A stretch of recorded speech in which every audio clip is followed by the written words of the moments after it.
Nasa basement 5. Sa baba.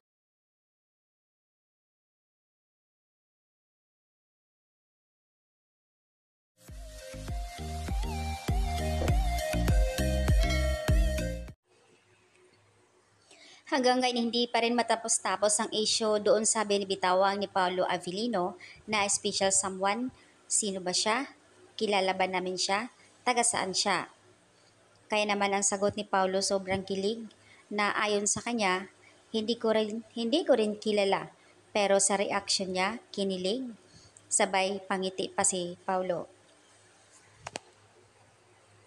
Nanliligaw pa lang si Pau or pinapakilig lang tayo. Wala pa silang naghihintay pa kung kailan talaga ready na si Kim. Kaya sabi niya, nasa basement pa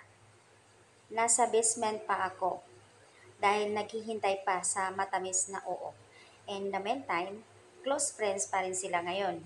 To know, getting to each other stage. Dito natin malalaman kung yung kilig factor ba is real o reels lang. Kung yung kilig factor is love team nila, seryoso, kaya si Pau, kay Kim, or dahil lang ba sa love team. Pero kasi nakikita nyo naman kung gaano kinilig si Pau. Kapag pinag-uusapan si Kim, andoon yung reaction niya na nakangiti, na talagang makikita mong kinilig. Hindi na kailangan silang umamin dahil nakikita naman sa mga galawan nila. At tandaan nyo, sabi ko nga, yung iba, kahit na 3 years na, may relasyon na sila, hindi pa rin sila umamin. Yun yung mga kalakaran ng mga love team, mga artista. Pero nakikita sa mga galawan nila, andoon yung sweetness, yung caring nila sa bawat isa, nagbibigayan ng mga regalo. Araw-araw magkasama, and andoon yung mga behind the scene na nagpapakilig sila, mga sweet moments. Kumbaga, what you see is what you get na lang. Nakikita natin lahat yon. Never sila umamin in public. Kasi nga unang-una bawal sa kanila, ayaw ng management.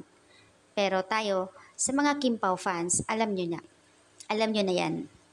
Marami ang niga doon sa binitawan ni Paulo na hindi ko rin kilala. Doon sa tanong na sino ang special someone. Yung tipong sinasabi ng ibang fandom na walang iba kundi si Janine. Wala siyang binitawan pero yung kilig nandoon siya. Kung matatandaan po na si OG Diaz, talent manager din niya, anak-anakan din niya si Paulo and Janine. Iisa lang yung talent manager nila.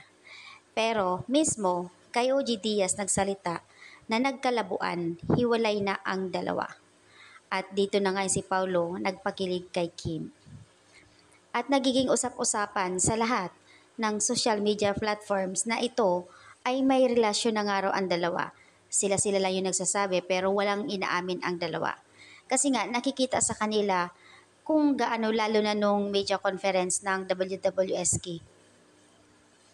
Nakikita nyo kung paano niya inalagaan si Kim, inaalalayan, yung kahit sa alcohol, siya pa talaga nag-abot para isprehan yung kamay ni Kim. And then, yung baso na ininuman niya, gusto niya painumin si Kim. Yun ba yung sinasabi nila walang something doon? Kaya, yun. Sa mga galawan na lang tayo titingin sa kanila. Yung iba ayaw kasi maniwala talaga kasi pinapanindigan nila na may relasyon pa yung si ex niya.